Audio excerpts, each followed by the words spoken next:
Hello everyone, so welcome you all on my YouTube channel DV classes.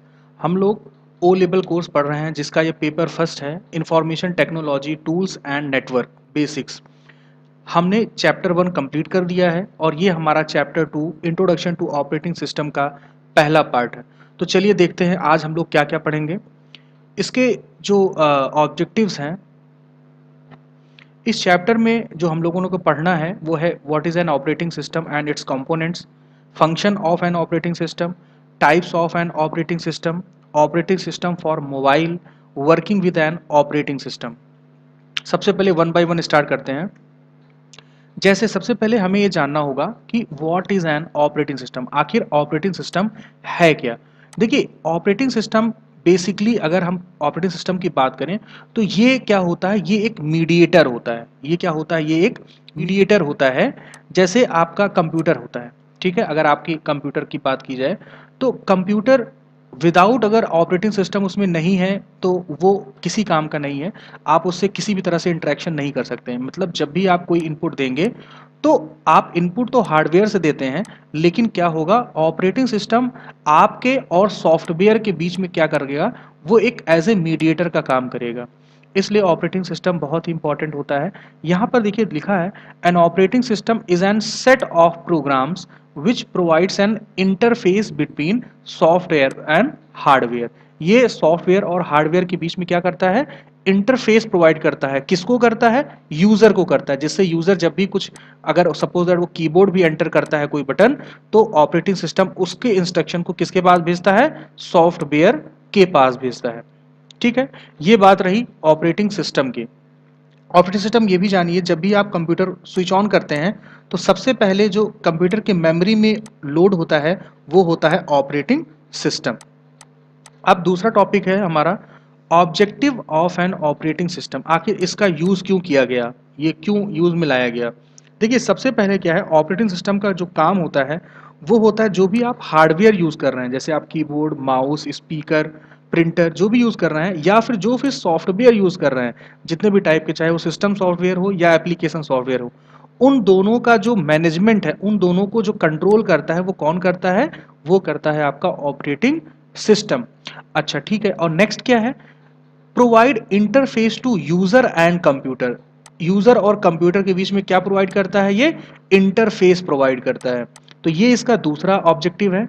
तीसरा होता है manage files and folder.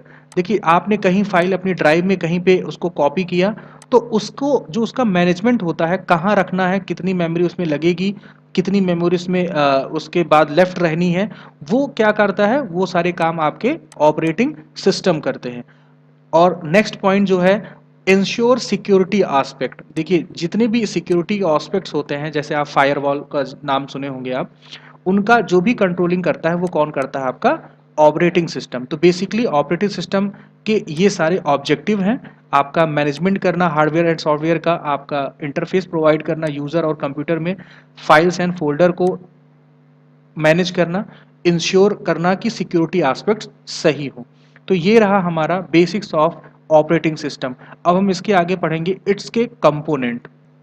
Next आता है components of an operating system. देखिए basically जो components होते हैं ऑपरेटिंग सिस्टम के वो दो होते हैं। एक होता है आपका सेल और दूसरा होता है कर्नल। सेल जो होता है वो अगर ऑपरेटिंग सिस्टम लेयर में अगर हम इसको डिजाइन करें तो सबसे बाहरी आउटर जो लेयर होता है वो होता है सेल, ठीक है। और जो कोर एक यूज होता है, सबसे सेंटर में जो यूज होता है वो होता है कर्नल। अब सेल का क्या यूज होता है, a shell provides the interface between user and operating system. आप ये जो सेल है ऑपरेटिंग सिस्टम का, वो किसके बीच में इंटरेक्शन प्रोवाइड करता है, यूजर और ऑपरेटिंग सिस्टम के बारे में। जैसे आपने कोई चीज इनपुट किया तो वो किसके पास गया, वो आपका ऑपरेटिंग सिस्टम के पास गया। जब आपको आउटपुट रिसीव हुआ तो वो यूजर के पास वापस आ गया। ये काम कौन करता है, ये शेल करता है। नेक्स्ट आया कर्नल। कर्नल क्या करता है, a kernel provides the interface between user and hardware. अब कर्नल का क्या काम होता है, कर्नल क्या करता है कि यूजर और हार्डवेयर के बीच में क्या होता है, आपका इंटरफेस प्रोवाइड करता है। जैसे कर्नल क्या करता है, कर्नल जैसे ही यूजर ने कोई चीज इनपुट किया तो जो इंस्ट्रक्शन है वो किस हार्डवेयर से आना है और कहाँ पर वो एग्जीक्यूट करना है, ऐसे ही जब वो मेमोरी, जैसे आपने कोई अगर फाइल या फोल्डर बनाया तो वो जिस भी लोकेशन पे बन रहा है उसके लिए स्पेस प्रोवाइड करने का काम कौन करता है? कर्नल करता है। कर्नल का काम आपका प्रोसेस मैनेजमेंट भी करता है, कर्नल आपका डिवाइस मैनेजमेंट करता है, मतलब जितने भी मैनेजमेंट काम का होते हैं जिसको मैनेज करना कहते हैं वो आपका कर्नल करता है। और शेल क्या करता है? शेल आपका यूजर और ऑपरेटिंग सिस्टम के बीच में इंटरफेस प्रोवाइड कराता है। तो आई होप आपको ये वीडियो समझ में आया होगा। तो ये हमारा बेसिक अबाउट ऑपरेटिंग सिस्टम था और कंपोनेंट ऑफ ऑपरेटिंग सिस्टम था। इसके आगे के टॉपिक्स को हम नेक्स्ट वीडियो में पढ़ेंगे। आई होप आपका ये वीडियो समझ में आया होगा। इस वीडियो से रिलेटेड आपको कोई भी क्वेरी हो तो आप उसको कमेंट सेक्शन में डाल सकते हैं। So thank you, God bless you.